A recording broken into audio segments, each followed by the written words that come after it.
Dear forum guests and speakers, I would like to thank you all for coming today. I also would like to thank the organizers of the forum, who are also members of my economic team. The strong and developed private sector of the economy is one of the main pillars of democracy. If you look at the democratic countries, they all have large private sectors, and most of the population is employed in private businesses. Entrepreneurs who have built their companies from scratch are the main drivers of the economy. They innovate, create jobs, and unite the society through their businesses that are often become places of social interaction and civil engagement. Business people create prosperity for themselves, their employees, and working partners. They support the most vulnerable social groups by paying taxes and launching responsible business leadership initiatives. They create business networks and support each other. They improve our everyday life by filling our needs in the most innovative ways. Almost all the technological things we use today and cannot imagine our lives without anymore were created in the private sector.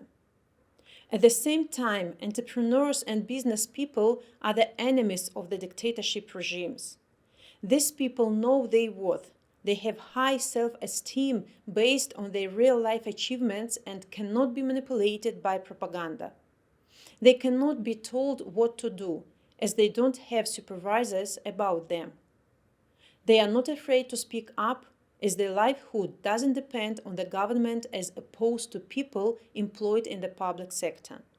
My husband, Sergei, is a perfect example of a businessman who stood up against the dictatorship in Belarus.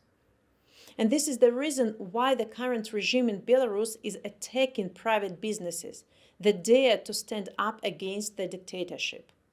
The illegitimate government uses all the tools available to it to repress and prosecute the business people, from unwarranted inspections by various public service departments to underground tax evasion convictions and criminal prosecutions. It is not uncommon in Belarus for a businessman to be convicted and imprisoned based on fake accusations and then being requested to pay an enormous bribe to be freed from jail. Most business people imprisoned for their political position are not even recognized as political prisoners, as they are officially convicted of economic crimes. We can state that business owners became one of the most vulnerable social groups in Belarus today, constantly targeted by the regime. And we expect the situation to worsen. We know that soon the illegitimate government will be in search of additional money. The sovereign debt is very high and expensive, while the opportunities for refinancing are very limited. We anticipate that soon the officials will come to every business, including small businesses, in search of money. Many businesses will be destroyed and closed. Some will have to flee Belarus to stay out of prison, in addition to hundreds or even thousands of those who have already done this. Therefore, it's crucial to protect our Belarusian businesses community. Unfortunately, it becomes almost impossible to do so inside Belarus, as all the actions by the civil society are brutally suppressed and prosecuted. Today, we are gathering in the legendary place for many businesses, the largest stock exchange in the region, the Warsaw Stock Exchange, to discuss how we can unite, help, and protect the Belarusian businesses community abroad and to preserve our talented entrepreneurs for future Belarus. And here I would like to say special thanks to Marek Dietl, the Warsaw Stock Exchange CEO, and his whole team for providing us with such an opportunity. We need to find ways to support our business people who flee Belarus for political reasons.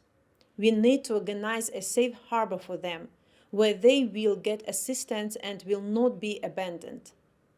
This is our opportunity to build a strong and thriving Belarusian business community, like the one that exists in Poland, for example. We are very grateful for all the support we are getting from Poland, the European Union, and other democratic countries. We will always remember those people and those countries who gave us a hand when we needed it the most. I'm aware that the main objective of this support is to help businesses inside Belarus. However, I would like to stress the importance of supporting Belarusian business owners in exile as well.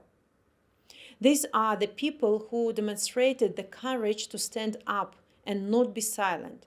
And now most of them have lost everything and need to start from zero in a new country. If we help them now, they will be able to get back up on their feet and be ready to come back to Belarus or invest in Belarus and start building the new economy once the dictatorship regime topples.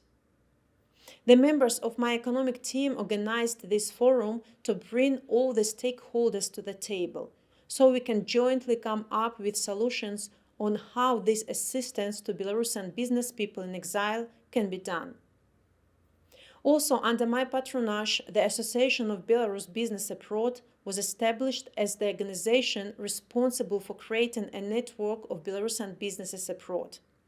It will also ensure that the voices of Belarusian businesses in exile are heard and the necessary assistance to them is provided.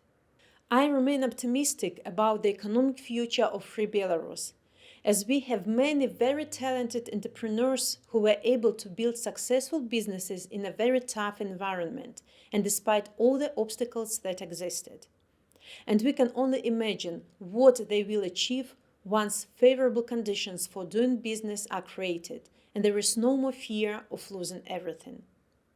My economic team works on the needed reforms for the future Belarus that will stimulate the creation and growth of small and medium enterprises, creating jobs, paying taxes, and building a strong middle class. We are not afraid of the economic challenges that the new Belarus will face, as we already know of so many ways to overcome them. Sanctions will be lifted.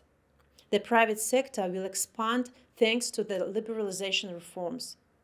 Many talented Belarusians will return home either as competent business managers, private investors and business people, university professors, or even consumers who will create demand for the local businesses. Public enterprises will be evaluated, and some will be privatized. Others will undergo a major management change. The European Union will provide €3 billion economic support package that was promised to a future democratic Belarus. Other democratic countries such as US, Canada, UK and others, as well as international organizations, will also provide their support and financing. We know that the whole democratic world is interested in supporting Free Belarus. But first, we need to support Belarusian business people who will build this new Belarus.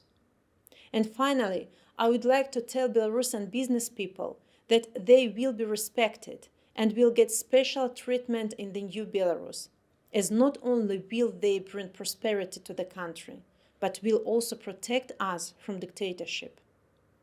And this forum is a continuation of our program of support to members of the striking movement, as well as citizens and businesses affected by repressions. The economic losses suffered by the businesses for their political views will be compensated in the Free Belarus. In the meantime, we need to support these businesses in exile, and we ask our democratic partners to help us with this.